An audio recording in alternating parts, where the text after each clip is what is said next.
So part 5 की starting में हम देखते हैं कि चैंगबिंग जब टाइची स्टूडेंट्स को प्रैक्टिस करा रहा था कि तभी बाई हॉस्पिटल से डिस्चार्ज होकर यहाँ आ गया, जिसे देखकर चैंगबिंग एंड आर्या दोनों खुश होने लगे कि फाइनली आप ठीक हो चुके हो, जो देखकर हमें खुशी मिल रही है। बाई बोलता है कि हाँ, मैं पहले से काफी ठीक हूँ और फिर तभी वैचू से मिलने आ गया जो कि टाइची प्रैक्टिस कर रहा था। वैचू कहता है कि मुझे अच्छा लग रहा है कि तुम ठीक हो गए। तो तब बाई बोला कि पर मैं अब भी तुम्हारे लिए परेशान हूँ, क्योंकि जब फेंगजी मैन वाला इंसिडेंट हुआ था उसके बाद से तुम गायब हो गए थे एंड हमें ठीक से बता भी नहीं रहे हो कि आखिर तुम्हारी लाइफ में क्या चल रहा है। कि तभी एक फ्लैशबैक स्टार्ट हुआ और हमें फिर से वही सीन दिखाया गया कि जब आर्या, चैंगबिंग, बाई और वैचू इन चारों को किसी फेंगजी मैंग नाम के आदमी ने किडनैप कर लिया था। तो तब यहाँ इन सभी की आपस में फाइट होने लगी थी। वैचू फेंगजी मैन से फाइट कर रहा होता है, लेकिन फेंगजी मैन बार बार वैचू के चेस्ट पर ही अटैक करता जा रहा था, जिस वजह से वैचू की हालत खराब होने लगी। पर वो तब भी हार नहीं मानता, पर अब उससे लड़ा नहीं जा रहा था। बाई जल्दी से वैचू के पास आया और पूछने लगता है कि क्या तुम ठीक हो। तो तब फेंगजी मैन बाई पर अटैक करने वाला होता है, लेकिन वैचू बाई को बचाने लगा, जिस चक्कर में फेंगजी मैन वैचू के पैर पर इतनी जोर से अटैक करता है कि हड्डी टूटने तक की आवाज आई। सभी लोग काफी ज्यादा परेशान हो गए और भागकर वैचू के पास आए, बट वैचू कहने लगा कि मैं ठीक हूँ। और फिर इन चारों ने एक साथ फिर से फाइट पोजीशन ले ली फाइटिंग करने के लिए। वैचू का सामना अभी भी फेंगजी मैन से हो रहा था, जहां फेंगजी मैन वैचू की और बुरी कंडीशन कर देता है वापस से बार बार उसके चेस्ट पर अटैक करके। लेकिन वैचू ने अपने दोस्तों को बचाने के खातिर हार नहीं मानी, बल्कि हिम्मत दिखाई, यानी अपनी पूरी पावर लगा देता है, जिस वजह से अब फेंगजी मैन हारने लगा था। कि तभी पता चला कि पुलिस यहाँ आ चुकी है, इसलिए फेंगजी मैन तुरंत यहाँ से भाग गया एंड बाकी सब जल्दी से वैचू के पास वापस आए, ये देखने की वो ठीक है कि नहीं। स्टोरी प्रेजेंट में आई, जहां बाई बोल रहा है कि तुम हमेशा सबकी फिक्र करते हो लेकिन किसी को भी खुद की फिक्र नहीं करने देते। तो तब वैचू बोलता है कि मैं थक चुका हूँ, इसलिए रेस्ट करना चाहता हूँ। तुम भी अभी हॉस्पिटल से वापस आए हो, इसलिए रेस्ट कर लो।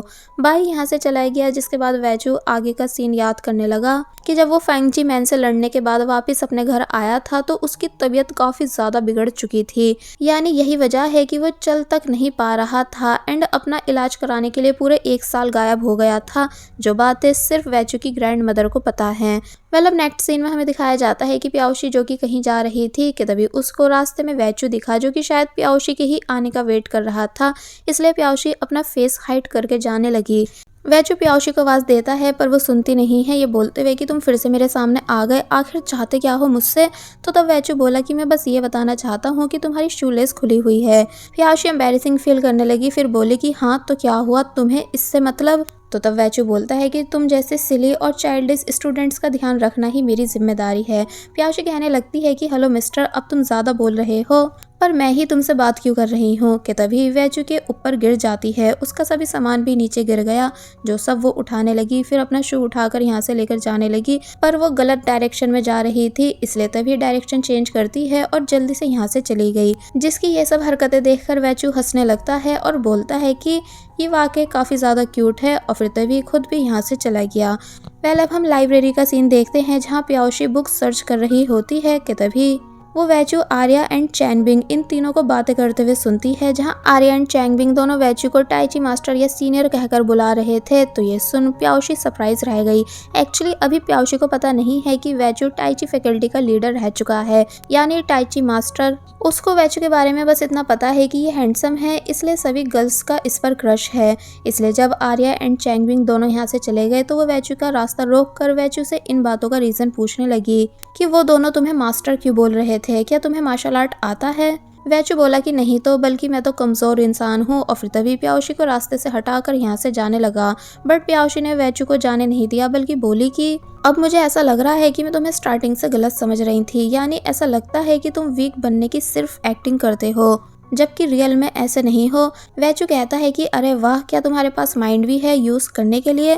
प्याओशी चिढ़ जाती है, इसलिए जब बोल ही रही थी कि तभी फिर से वैचू के ऊपर गिर गई एंड ज़्यादा क्लोज होने की वजह से इसी पोजीशन में फ्रीज खड़ी रह जाती है, वैचू पूछता है कि तुम आखिर और कितनी देर तक ऐसे रहने वाली हो, तो तब वो जल्दी से दूर हो गई और सॉरी करने लगी।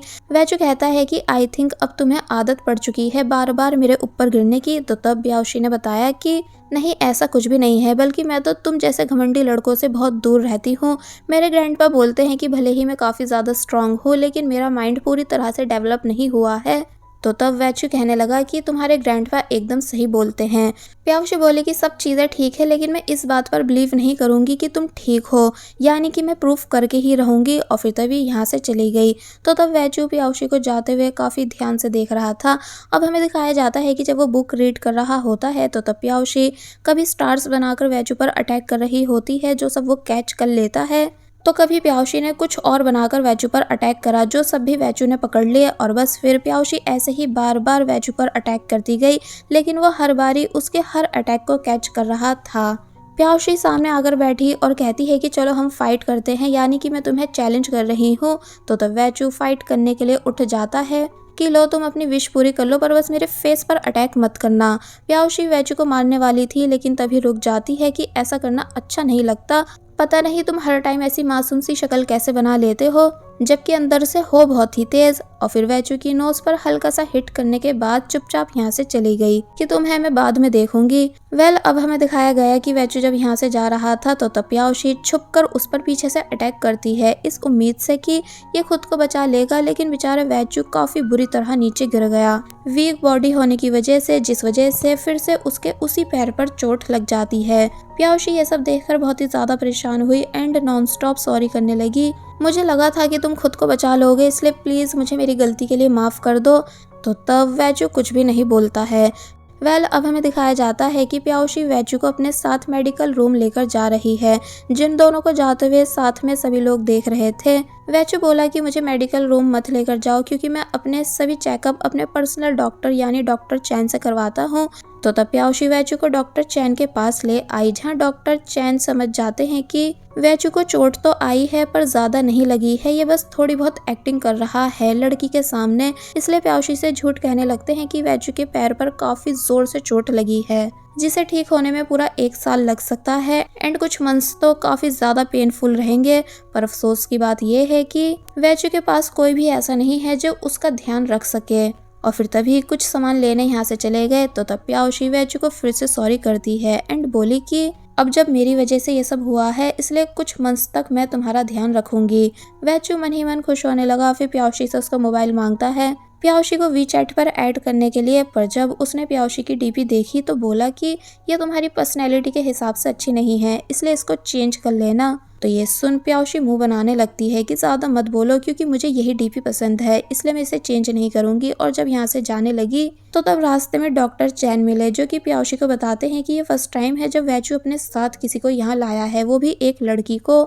इसका मतलब तुम सच में वैचू के लिए बहुत ही ज्यादा स्पेशल हो, वरना वो हमेशा अकेला ही रहता है। प्याउशी कहती है कि नहीं डॉक्टर, ऐसा कुछ नहीं है जैसा कि आप सोच रहे हो। तो तब वो प्याउशी को मेडिसिन देने लगे और बताते हैं कि कब कब ये सब मेडिसिन वैचू को देनी है, साथ ही उसे क्या क्या खाना पसंद है और क्या क्या नहीं, ये सब भी डॉक्टर चैन प्याउशी को बताने लगे, ये बोलकर कि ये सब बातें फ्यूचर में तुम्हारे काम आएंगी। और जब चले गए तो तब प्याउशी बोली कि लेकिन चोट तो सिर्फ वैचू के पैर पर लगी है, पर ये ऐसा इलाज क्यों बताकर गए हैं कि जैसे उसकी पूरी बॉडी इंजर्ड हो। अब नेक्स्ट सीन में हमें दिखाया जाता है कि रात में प्याउशी वैचू को उसके घर ले आती है, जहाँ वो प्याउशी को डोर कार्ड देने लगा। प्याउशी पूछती है कि पर ये किस लिए। तो वो कहता है कि क्या तुम भूल चुकी हो कि तुमने प्रॉमिस करा है कि कुछ मंथ्स तक तुम मेरा ध्यान रखोगी। तो तब प्याउशी ने वो कार्ड अपने पास रख लिया। वैचू बोला कि कल तुम्हारी कोई क्लास नहीं है, इसलिए कुकिंग करने मेरे घर आ जाना। मेरे घर की ग्रोसरीज खत्म हो चुकी हैं, इसलिए सारे सामान की लिस्ट बनाकर मैं तुम्हें सेंड कर दूंगा, तुम वो सब भी अपने साथ लेकर आ जाना। तो तब इन सभी बातों के लिए प्याउशी मान गई। वैचू उससे जाने का बोलने लगा, तो तब वो यहाँ से चली जाती है। और फिर अब हमें दिखाया गया कि नेक्स्ट डे कैसे प्याउशी ग्रोसरीज लेकर आ रही है, लेकिन तभी फ्रूट्स उससे नीचे गिर गए, जो सब वो उठाने लगी। दूसरी तरफ से आर्या एंड चैंगबिन दोनों वैचू के बारे में बात करते हुए आ रहे होते हैं कि कैसे सीनियर वैचू ने खुद को इंजर्ड कर लिया है। सुनने में आया है कि वो स्टेयर्स पर से गिरे हैं। तो तब चैंगबिन बोला कि कल सीनियर बाई हॉस्पिटल से वापस आए हैं एंड उनके आते ही सीनियर वैचू ने खुद को नुकसान पहुंचा लिया है। कि तभी उसकी नज़र प्याउशी पर गई, जिसकी वो फ्रूट्स उठाने में हेल्प कराता है। और फिर तभी ये दोनों यहाँ से चले गए। प्याउशी कहने लगी कि मुझे जल्द से जल्द वैचू के घर चले जाना चाहिए, इससे पहले कि कोई मुझे वैचू के घर पर जाते हुए देख ले, स्पेशली आर्या एंड चैंगबिंग। कि तभी यहाँ कोई आया जो कि और कोई नहीं बल्कि टैन था। वो कहता है कि तुम जूनियर प्याउशी हो ना, मेरा नाम टैन है फ्रॉम बॉक्सिंग फैकल्टी। प्याउशी टैन को हेलो करने लगी तो तब वो बोला कि क्या तुम वैचू के लिए फ्रूट्स लेकर जा रही हो। प्याउशी मना करने लग जाती है तो तब वो कहता है कि ये वैचू के फेवरेट फ्रूट्स हैं एंड मैं वैचू के घर के पास ही रहता हूँ। कल मैंने सुना कि उसे चोट लग गई थी और अब तुम उसके लिए सामान लेकर जा रही हो, तो ऑफ कोर्स तुम उसी से मिलने जा रही हो। और फिर जबरदस्ती सामान उठाने लगा कि चलो मैं तुम्हें उसके घर छोड़ आता हूँ। दूसरी तरफ हमें आर्या एंड चैंगबिंग इन दोनों को वैचू के घर पर दिखाया जाता है, जहाँ ये दोनों वैचू की पैर की चोट सुनकर उससे मिलने आए थे एंड बातें कर रहे होते हैं। तो वहीं प्याउशी टैन के साथ वैचू के घर के बाहर आ गई, लेकिन टैन के सामने डोर कार्ड यूज नहीं करती है, बल्कि उसने डोर बेल बजाई क्योंकि टैन बिना प्याउशी को घर के अंदर जाता देख यहाँ से जा ही नहीं रहा था। चैंगबिंग बोला कि मैं डोर ओपन कर देता हूँ और फिर तभी वो डोर ओपन कर देता है एंड प्याउशी से घर में आने का बोलने लगा। पर जब उसने टैन को देखा जो कि प्याउशी के साथ आया था तो तब चैंगबिंग को ये बात काफी अजीब लगी। अब हमें दिखाया जाता है कि प्याउशी कहाँ ये सोच रही थी कि आर्या एंड चैंगबिंग उसे वैचू के घर में जाते हुए नहीं देख लें, लेकिन ये दोनों उसे यहीं पर मिल गए। जो कि हैरान है प्याउशी को वैचू के घर पर देखकर, इसलिए आर्या पूछने लगी कि तुम यहाँ क्या कर रही हो। वैचू बताता है कि ये मेरे बोलने पर यहाँ कुकिंग करने आई है और फिर प्याउशी से पूछता है कि तुमने डोर कार्ड यूज क्यों नहीं करा। तो ये सुन आर्या एंड चैंगबिंग दोनों काफी ज्यादा सरप्राइज रह गए कि क्या डोर कार्ड, वो भी प्याउशी के पास। फिर दोनों बोलते हैं कि इसका मतलब वो र्यूमर सच है कि तुम दोनों एक दूसरे को पसंद करते हो। इसलिए चैंगबिंग तभी उठकर अच्छे से प्याउशी को हेलो करने लगा एंड सिस्टर इन लो बोल रहा था, तो वहीं आर्या भी अच्छे से हेलो करती है एंड प्याउशी को सिस्टर इन लो कहकर पुकारती है। प्याउशी समझाने लगी कि नहीं, ऐसा कुछ भी नहीं है जैसा कि तुम दोनों सोच रहे हो। तो तब वो दोनों हंसकर बोले कि आप फिक्र मत कीजिए, हम इस बात को सीक्रेट रखेंगे कि आप दोनों एक दूसरे को सीक्रेटली डेट कर रहे हो। प्याउशी समझाने वाली होती है कि लेकिन मैं तो यहाँ सिर्फ इसलिए आई हूँ क्योंकि सीनियर वैचू इंजर्ड है, मगर तभी वैचू प्याउशी को चुप करा देता है एंड किचन में जाने का बोलने लगा। तो तब वो यहाँ से चली गई, जिसको जाते हुए देखकर आर्या एंड चैंगबिंग दोनों काफी ज्यादा खुश थे कि फाइनली वैचू किसी को डेट कर रहा है। और बस फिर इसी सीन के साथ ये पार्ट यहीं पर एंड हो जाता है। There was a time when you had me falling to the ground. For next part, please subscribe my channel and hit the bell icon. Thank you.